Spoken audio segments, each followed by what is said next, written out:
All right. So we've got the question posed for our society. What's more important, things or people? If you want to say that things are more important, these are people things, right? So wouldn't that denote that certain people are more important than others? And is that morally right? Roman tactics. The last video I was talking about stuff that happened at the CNN Center, and I didn't see very much of it, but they were using Greek tactics, and they weren't doing a very effective job of it. If there had been any actual unity among that crowd, those cops would have been arrested there on the spot without any loss of life, without any severe injury. That all comes down to the tactics, though. If you're just throwing rocks and stuff, I mean, you're really going to hurt somebody if it does hit, first of all. Send them to the hospital. Second of all, it's pretty unwieldy. It's a fucking rock. Um, I already showed you with my spray paint what happens when you spray over one of them face shields. You notice a lot of those shields the police are using now is they're see-through, and so they can see everything that's going on. They still have protection. If you throw something at them, it's not like the old, uh, you know, thick, heavy black shields they hid behind, and they were all extremely heavy. And if you popped your head up, you might still get hit with something because you can't see it when your face is behind the shield. Pop your head up at the wrong moment, you get hit in the head. But also, if you don't put your shield down at the right moment, you might get your shin split. That'll take you down quick, fast, and in a hurry. Next thing you know, you've taken out two other people in your potential lineup because they have to drag your dumb ass out of that lineup and they have to replace the hole, and they got to do it quickly. Luckily, all they got to do is stand a little bit to the right, each and every one of them, and within about 1 to 2 seconds, that hole is filled up. If it's not filled up immediately, because one of those shields, if you try to overlap them halfway like you're supposed to, if somebody gets taken out of the lineup, it's a matter of two, maybe three people moving over just a little bit. Your shields are still overlapping a little bit, which still gives you the protection and the advantage.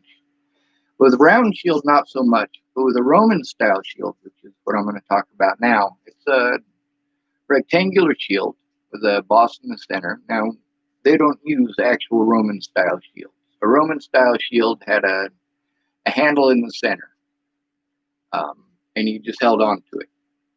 The thing that the Greek shields have, where you do this, and it's attached across your elbow area here, and you hold on to an arm piece or a handhold here, and the shield is here.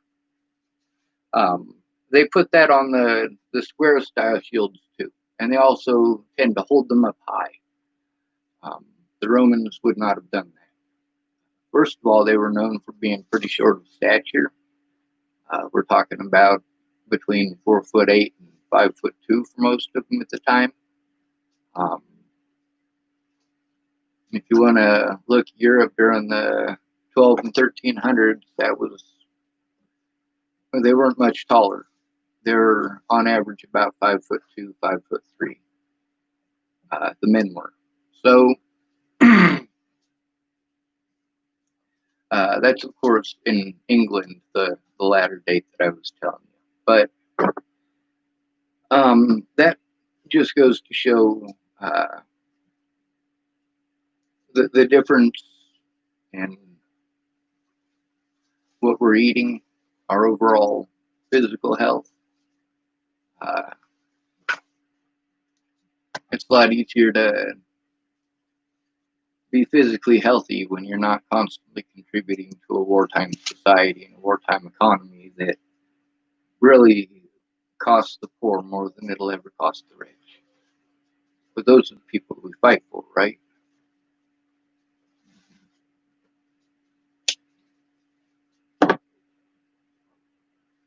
Now, one of the things that I talk about often is the bolo. The bolo is three lengths of rope that are all tied into a knot at one end, and at each of the ends, the other ends of the rope, they have a weight on them, some sort. You do this over your head, kind of like you're swinging a lasso, and you let it go, and it spreads out. And because the momentum of the weight, anything that it hits, a pole or a leg or anything like that, it's going to want to wrap itself around. You want to make it that it's long enough that it'll wrap around three people's legs when they're standing in close formation. That'll hold them together, and if you have enough weight, it'll actually yank their legs together. They'll naturally start leaning in that direction or trying to lean away from it. Is some people's reaction. It's the fight or flight reaction. Once you got something wrapping around your leg, you're going to react. The guys who try to move away are going to trip anybody else who's attached to them. And that only attacks their legs. And as long as you put sufficient padding around the weights, you're not going to do any damage once it gets to the end of the rope and smacks off it. It's kind of like a tether ball. You know how that works, right? Well, imagine 3 tether balls flying at you all attached to each other. One thing that's important to remember is that a ricochet is your friend. A lot of people like to talk about the Vikings and how they used to throw their axes. I see them out there doing it. You read about what the Vikings themselves spoke about doing. It's a lot different. We don't have the bounce toss at all in modern logging or modern logging techniques or competitions. The bounce is when you throw the thing as hard as you can and you try to bounce it off of the. Here, I'll grab something here that's similar and I'll show you. Now I realize this isn't a Viking axe, but you've got the head here. You've got, let's say the blade is right here. You would throw it and you would try to make it bounce off of what would be called the pommel on a sword. And that'll bounce it up, and it makes it difficult for people with a shield to see it. And that's specifically why it was done. Plus, there's the weight to it. When it hits your shield, you might not think it, but that's a lot of weight and a lot of momentum. Luckily for somebody with a shield, it's spread out across a broad area. It's important to take somebody's shield. Now, something like a claw or a hook, if you can attach it over the top of the shield or under the bottom of the shield, or even around an ankle, something on the end of a long pole, like a halberd. But a halberd has blades on it. You don't want something with blades. You're not trying to hurt people. You're not trying to kill people. You're trying to prevent them from shooting unarmed individuals. At this point, you are actually armed, but you are armed to disarm them and to prevent them from doing harm. You are not interested in making weapons to kill people. Your whole plan here needs to be to prevent any human life from ending in this fight for freedom.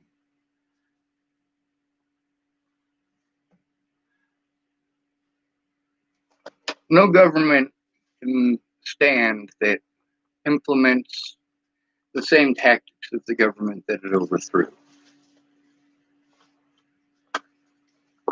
I did see a lot of white people out there joining those protests and those marches, and I also saw a lot of white people, especially white people, taking part in violence and brick throwing. And, well, I'm glad that there were so many white people that showed up that were not violent, and so many black people that showed up that were non-violent. That shows that the majority of these people are fighting for rights, not getting violent, not rioting. You just want to focus on the parts that fit your bias and your hatred. And I get that. I really do. But it's at a point now where we need to work together. We need to pretend that all of these other people who we make excuses, oh, well, these black people and their welfare check, and these Mexicans and they're stealing, and these Jews trying to take all your money, and these Muslims who just want to kill everybody who's not Muslim. Fuck. You guys really think that shit? Is that really what you fucking think? Is that really the way that your brains work? The Romans, during the Republic period, it was divide and conquer. You divide the public's opinion, and the hierarchy can enact whatever they want. If they make the public believe that it's for the public's safety, the public will eat it up, and that's where propaganda comes in. A lot of people like to pretend that propaganda started because of Adolf Hitler and he was the only one who ever done it. Are you kidding me? Propaganda is human history. Propaganda is three cave people sitting in a cave. One of them wants breeding rights with the only female there, so he's telling her, hey, that guy over there's been having sex with the goats. He's probably getting something. I'd stay away from him. Propaganda. Spreading lies, spreading rumors, spreading hate and discontent. Like that guy on holding police accountable. He took a picture where there was three white guys and three black guys with firearms protecting businesses. And he chopped off the picture to make it just two white guys with full auto firearms, claiming that they were from the KKK, that they were neo-Nazis, and that the government had put them up to this, that they were the police's friends. No. If they were the police's friends, the police would have been there. But the police were busy instigating the situation. You saw how they treated people out there in the streets, didn't you? People who stopped. And you want to continue to pretend it's a race issue while 5 of those officers who were kicked off of the police force, not in Minneapolis, mind you. This was at one of the protests. There was 2 young boys in a vehicle who happened to be black, and they were recording what the police were doing to somebody who was screaming, help, help, I'm not doing anything wrong, please help, you're hurting me. And these 2 young black men in this vehicle were videoing it, and how did the police treat them? This is some goddamn Gestapo bullshit. But then again, 5 of those 6 officers who were let go were black. Holy shit. And then when it comes to the death of George Floyd, one of those officers was black and one of those officers was Asian or of Asian descent. Are they all racist against black people? Or is there something else going on?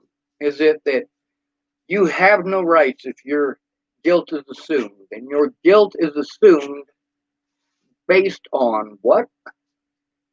Whose side is allowed to be shown? If you have no money, you don't get to show your side. People can victimize you left, right, center, and prevent you from being able to do the things that you need to do to even defend yourself or take care of yourself. And when you're frustrated and lashing out after months and months or even years of it, and they go, see, he's dangerous. Bitch, you've been poking me with a stick for years. You don't get to play victim. If you want to play victim, pay attention to what you did to me first. You knew exactly what you were doing. The Bollinger family knew what they were doing. Danica Garner knew what she was doing. All of these people knew exactly what they were doing. Alicia Bollinger, all of these people who fucked with me before Natalie was killed and after. People are like, you just need to leave her alone. I'm like, shit, I left. I drove 1,700 miles to leave her alone, to let her and her whole family have the entire state of Virginia all to themselves. I went to Virginia at Natalie's request. She was supposed to get on an airplane from Denver, Colorado to Chesapeake, Virginia, and she wasn't going to get on that airplane unless I promised I was going to go see her. You know how fucked up that is? That I get treated like I'm a stalker for doing that. For doing what it is that she asked me to do. When I was months and months late because she had left for Virginia months and months earlier. She said, if you're not already on your way, I'm going to fucking kill myself, and ran her vehicle into a tree. And somehow that's my fault, right? That's the whole divide and conquer thing. I started this YouTube channel specifically because of what happened to myself and Natalie Bollinger and many, many others as a result of that situation. Now, there's a lot of weapons that I saw people using, and a lot of weapons that people were thinking about making and talking about making and this, that, and the other. And I'm looking at that stuff and I'm going, that's likely to kill somebody. I mean, that's likely to take an already overwhelming situation and dump it on a bunch of nurses, because really that's where we're at right now. It's a bunch of nurses who are overworked and underpaid, and they're paid more than people who work at a gas station or a grocery store. If you go injuring police officers, see, yes, I get that they're injuring and killing us, but I mean us, because I've been homeless long enough and I had hundreds of my homeless homies end up in the dirt. I know that it's not just against black people or just against Native Americans. We do need to work together. That picture that had 3 white people and 3 black people, all with military grade firearms. Oh, they just look scary, you fucking pussy. I can take a sporterized Monte Carlo stock and I can put it on just about any sporting rifle, and it's going to look like something that is real scary. The military might use it to shoot something. It's a matter of the stock. You can put wooden furniture on an M16 and make it look a lot less scary.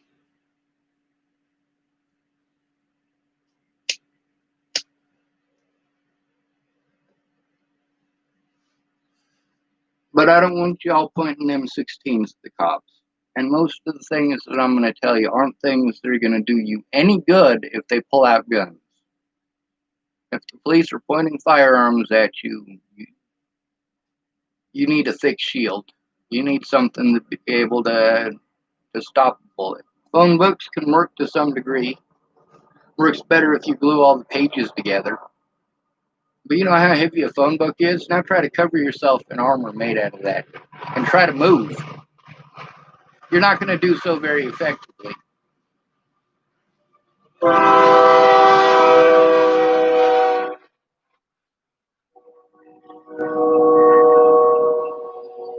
As far as personal protective gear from the chemicals they're going to throw at you, like tear gas, your best friends, as far as the skin and eye irritation, is plastic. Shit, this right here, you cut the top and bottom of it, you slide it up your arm, have plastic bags holding it together, tape it together with tape here. But plastic and tape are your best friends in that scenario. Also, not cross-contaminating yourself taking it off is important as well.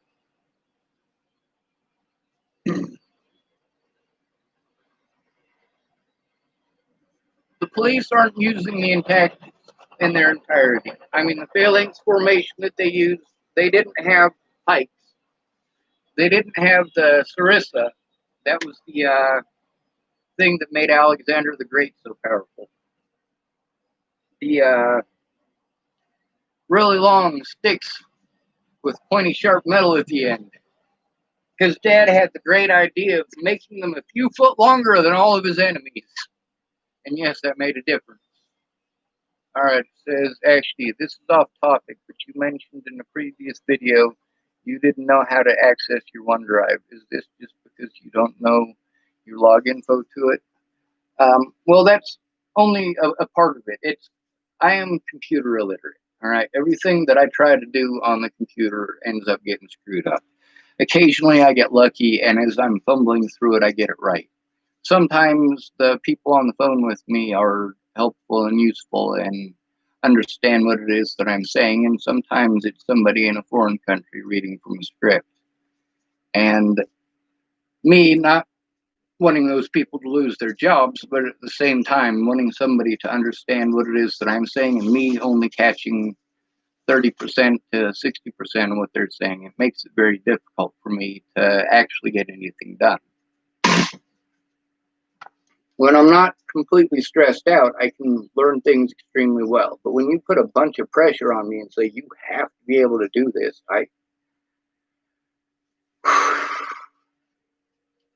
if you teach me how to do it, I'm very good at it. A lot of people who are high functioning autistic folks, when they first start at something, they're not very good at it. They don't know what the hell's going on. And a lot of that comes down to their families being ashamed or embarrassed that their child is different. And as a result, not sheltering their child from the world, but hiding that child from the world because they don't want to be ostracized.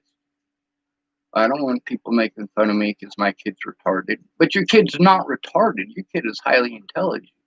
Your kid is going to gather more information in 30 seconds than you're going to gather in 20 minutes in the situation. See, that's very correct, Ash D. Ash D typed, I might be able to help with a little more information. I am also autistic, and computers is my thing. I'm lucky in that I got an early diagnosis. You're absolutely right. I was supposed to get a diagnosis very young, but I saw how people were treated and also how it does very much depend on their parents, especially as a young child. I caught on to things like that. Most of us do.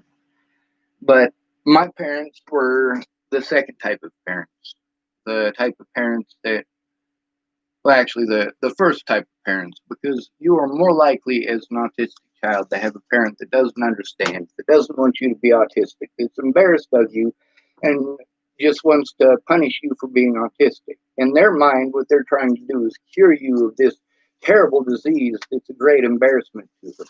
Just like me having Tourette syndrome and having pimples was such great embarrassment to my dad that he was fine with me being force fed drugs and medications.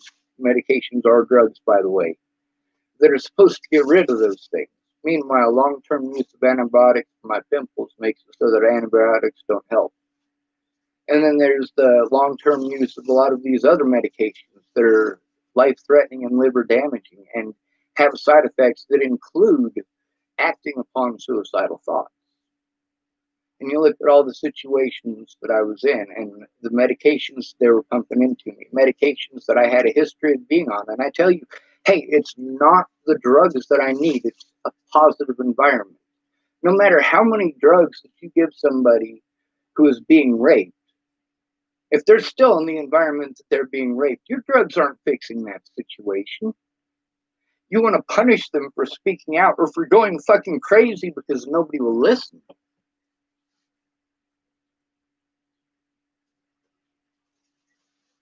Yep. Ash D typed, yeah, I watched a few people I knew with autism be turned into zombies with drugs they used to cure them. I can tell you what drugs those are too. That's Ritalin, Ativan, Haldol, clonidine, mepramine, Prozac to some degree. It depends on your body type. I can tell you that ADHD has a zombieing effect on most children because children are highly active.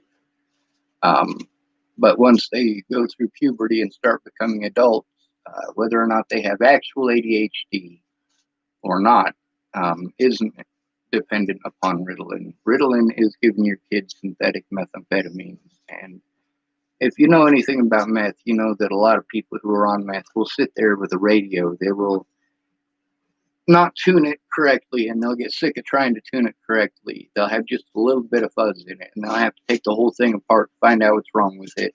It takes them 10.5 hours and 6.5 hours that are just them sitting there staring at it at the end trying to figure out, why did I take that apart?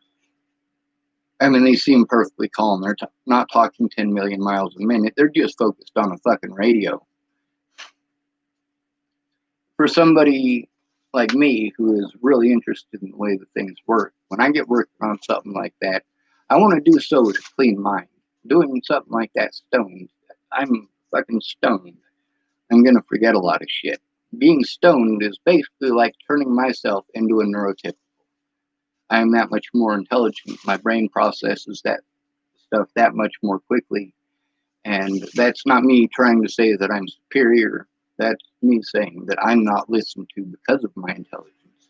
I've posted up stuff from award-winning physicists and therapists and all sorts of other different fields that show that, yes, intelligent people are more likely to be ostracized and to be shunned by society. They're more likely to be cast away. They're more likely to be the outsiders and the wallflowers, and they just don't fit in as well with the masses. mostly because the masses aren't that intelligent, and that's a very difficult thing to do, to live in a world full of people who really aren't that intelligent, people who do a lot of things that are against their best interest every day, people who will take a situation where there is an 8 out of 10 chance that this bad thing will happen from these specific people statistically, and you're going to ignore that altogether for the literally 1 in 1,000 or greater chance that somebody else completely unrelated to the situation is going to do something terrible like that. I mean, literally, the chances of your child being abducted and harmed by a complete and total stranger are 1 in 1,000. Your child's chances of being abducted by a parent or a step parent or an aunt or an uncle, that's in most cases.